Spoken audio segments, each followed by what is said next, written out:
ceci n'est pas un accrochage. Une fois la chose bien posée, parlons peut-être de ce par qui cette exposition nous est parvenue, l'enseigne des Houdins. Donc le couple Alain Houdin et Marie Chamant est un couple qui a marqué la vie artistique, la vie des arts plastiques à Paris pendant maintenant plusieurs décennies. Je ne sais pas si vous savez, mais à l'époque où le centre Georges Pompidou a ouvert ses portes, le quartier des Halles, d'ailleurs les Halles étaient en rénovation, toutes nouvellement devenues ce qu'elles sont aujourd'hui, c'est-à-dire un grand centre commercial, à partir, avec des activités culturelles d'ailleurs, à l'époque, à partir du moment où le centre Georges Pompidou a ouvert ses portes, le quartier du Marais, comme on l'appelle à Paris, est devenu un quartier très branché. Et c'est vrai que c'est dans les années 80 que le mot branché a été utilisé, branché comme dans une prise de courant, et c'est là où le courant passait à Paris. Après Montparnasse, après Montmartre, après Saint-Germain-des-Prés, tout d'un coup le quartier du Marais est devenu là où ça se passait. Et les Houdins, Alain Houdin et son épouse, artiste plasticienne, dont je vais vous montrer quelques œuvres, Marie Chamant, ont ouvert une galerie une petite galerie. Vraiment, comparativement à la galerie du fonds de dotation enseigne des Houdins, qui fait plus de 400 mètres carrés à Paris, c'était une petite galerie, je ne sais pas, peut-être 3 fois la taille de celle-ci. Non, même pas. Si peut-être, il y avait une petite pièce, ça me revient en vous parlant, qui faisait cette taille-là, et une plus grande pièce qui faisait 2 fois cette taille. En étage, 28 boulevard Sébastopol.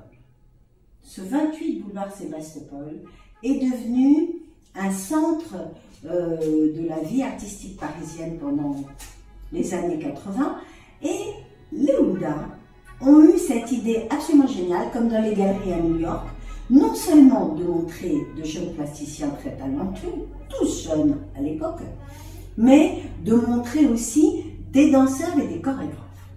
C'est-à-dire que dès le début de cette galerie, qui ensuite va déménager non loin, rue Quincampoix, et on va en reparler, dès le début de cette galerie, les danseurs et les chorégraphes ont été convoqués. J'ai à ma droite une des stars des années 80, une des stars du buto japonais qui dansait avec le sexe bandé, un buto très différent des autres parce qu'il n'était pas peint en blanc, mais il laissait voir sa peau brune, ses muscles, et il était très puissant. Il a commencé par danser dans les décharges de Tokyo. Et très vite, c'est devenu une star dans le milieu du buto, et le milieu parisien en particulier s'arrachait ses performances. Et donc, Min Tanaka, c'était son nom, est passé à la galerie Houdin, mais Charlotte Delaporte, que l'on voit là dans une de mes chorégraphies, mais Marie-Christine Georgiou, mais pas mal de danseurs qui à l'époque étaient très jeunes et étaient les espoirs de la jeune danse française.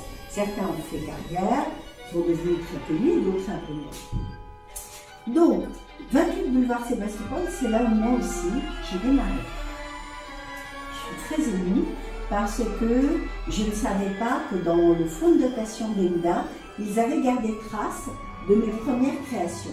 Et j'ai travaillé en tandem avec des plasticiens, évidemment, puisque c'était une galerie. Là, vous voyez un costume qu'une plasticienne, je vous invite à aller sur son site parce que ce qu'elle fait est extraordinaire. Une plasticienne qui s'appelle Aline Ribière, elle avait fait un costume pour moi.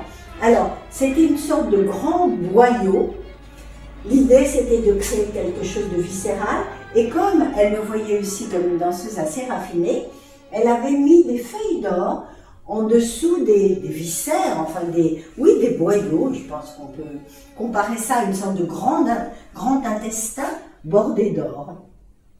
Et j'ai fait une performance dans ce costume. Je crois que là, on me voit en train de performer dans une des positions que j'affectionnais et que je donnais aussi beaucoup à faire aux danseurs, avec l'épaule très saillante, la main sous l'aisselle, voilà. Et je travaillais beaucoup avec les poignets, les épaules bombées, pour les danseuses aussi, j'aimais beaucoup ce côté à la fois charnel, sensuel, Barbie, certains disaient que mes personnages étaient comme des poupées, et en même temps mortellement érotique. C'est-à-dire un érotisme qui évoquait l'angoisse, la cassure intérieure, un rapport à la mort. Donc c'était pas un érotisme léger de pin-up de camion, mais cet univers des pin-up punaisés sur les camions m'intéressait aussi. Et je reprochais beaucoup à la danse américaine dont j'étais issue, puisque je rentrais de New York et de Chicago, je reprochais à la danse américaine d'être abstraite et absolument pas du tout sensuelle, et de ne pas parler de la pulsion ni de l'inconscient. Donc l'inconscient intestinal, on peut dire, dans ce costume d'Aline Müller. Ça, c'est une création que j'ai faite qui s'appelle Saturation. C'est une création que j'ai faite dans les œuvres noires et blancs d'un peintre japonais qui est devenu très célèbre, qui aujourd'hui se vend très cher, et qui s'appelle Matsutani. Et Matsutani, à l'époque, quand j'ai commencé à faire ce travail dans son exposition, n'était pas du tout connu. Mais c'était un jeune plasticien. Maintenant, une fois de plus, c'est une histoire. J'ai fait un travail qui s'appelait Saturation. Pourquoi? C'était en référence à Kandinsky. Et je travaillais avec un chevalet des papiers qui enrobaient un carton, comme si c'était une toile. Et je travaillais sur la symbolique chez Kandinsky des couleurs. Le vert, l'équivalent du gris, le rouge, voilà.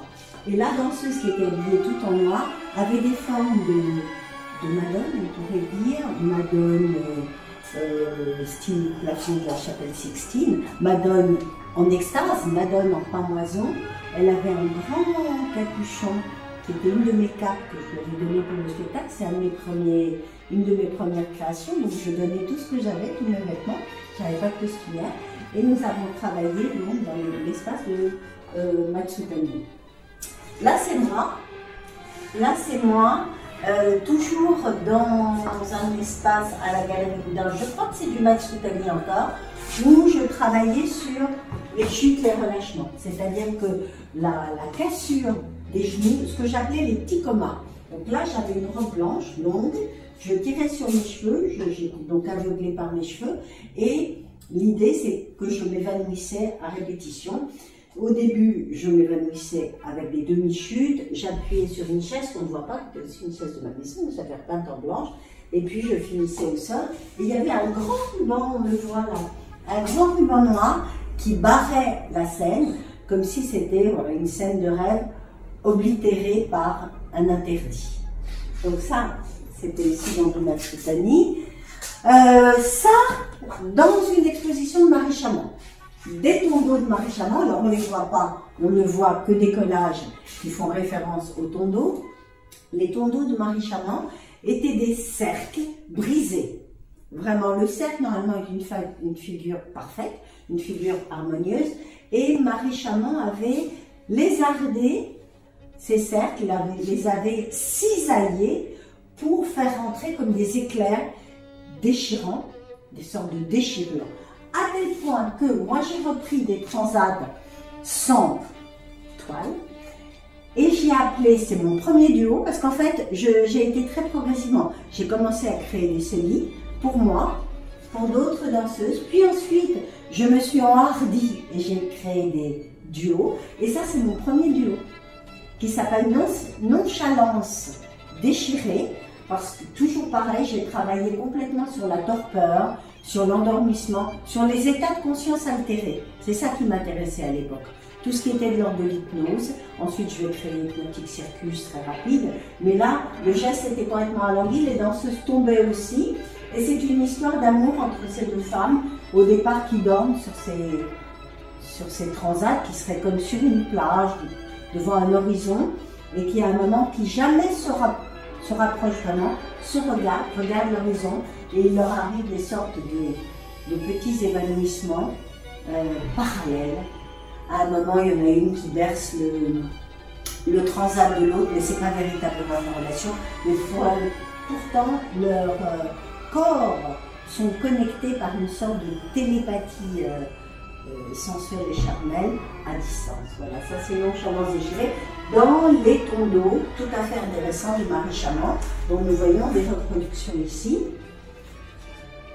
Voilà, donc ah oui, Judith, Charlotte Delaporte, qui avait déjà été invitée par la galerie. En fait, moi, je n'ai pas été la première chorégraphe invitée par la galerie à la Honda. Il y avait eu avant moi Marie-Christine Georgiou, d'ailleurs une chorégraphe pour qui j'ai dansé, et puis Charlotte Delaporte et d'autres danseurs. Ensuite, il y a eu Mille Banaka. Il y a eu donc comme ça cette espèce de frémissement, de frisson chorégraphique des années 80 qui était vraiment absolument passionnant parce que les choses se faisaient, se défaisaient. Nous nous connaissions tous, c'était vraiment un mouvement à Paris extraordinaire, vraiment comme un petit peu Soho à New York. Et nous n'avions qu'une seule motivation, les uns et les autres, casser les codes. Casser les codes du classique et du néoclassique, et pour ma part, casser les codes de la danse américaine, cunninghamienne, nicolaïenne, grahamienne, tous ces codes-là. Moi, personnellement, j'ai eu envie vraiment d'un travail très sexualisé, à l'inverse des Américains qui le désexualisaient. J'ai eu envie vraiment d'un travail où le vertige du regard, en termes de rapport à la beauté, à la séduction, réintégrer la séduction dans la danse et travailler sur la conscience.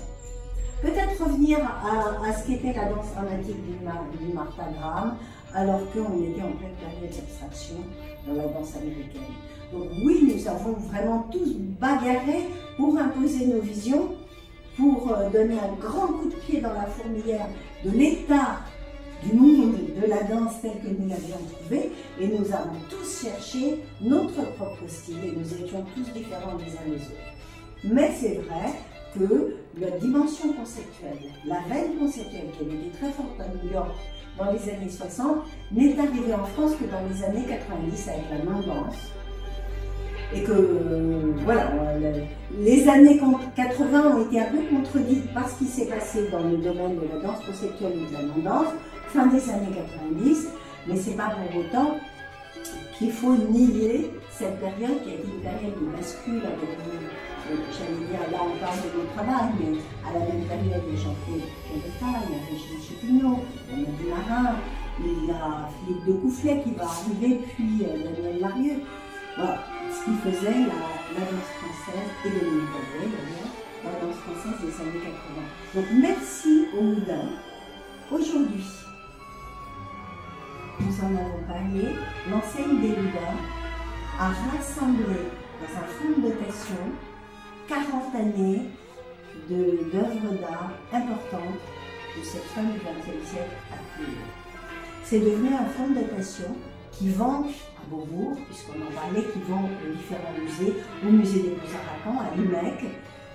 Le fonds de dotation des Houdins contient des trésors moins connus que ceux qui ont été vus et considérés comme les stars du dernier quart du XXe siècle.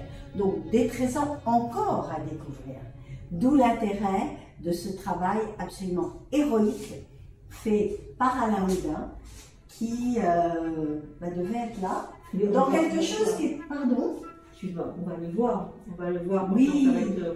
quand on va pouvoir accéder à cette exposition, cette conférence, tout ce que tu sais faire. Oui. On va pouvoir l'entendre. Oui. Voilà, il va intervenir, donc il va pouvoir, on va pouvoir faire un mix intéressant, un montage intéressant. Oui. N'est-ce pas, Mathieu? Nous allons convoquer sa parole, puisqu'il ne peut pas être là. Pourquoi? Il avait son billet de train, il devait arriver demain, vendredi 30 octobre à 13 h à la gare de Caen. On va peut-être mettre dans l'émission son billet de train, car c'est un petit peu triste, et il devait être donc à ce qui était un vernissage, alors que ceci est un non-vernissage. Il devait être là pour l'accrochage, alors que ceci est un non-accrochage. Et nous le saluons et nous allons convoquer sa parole.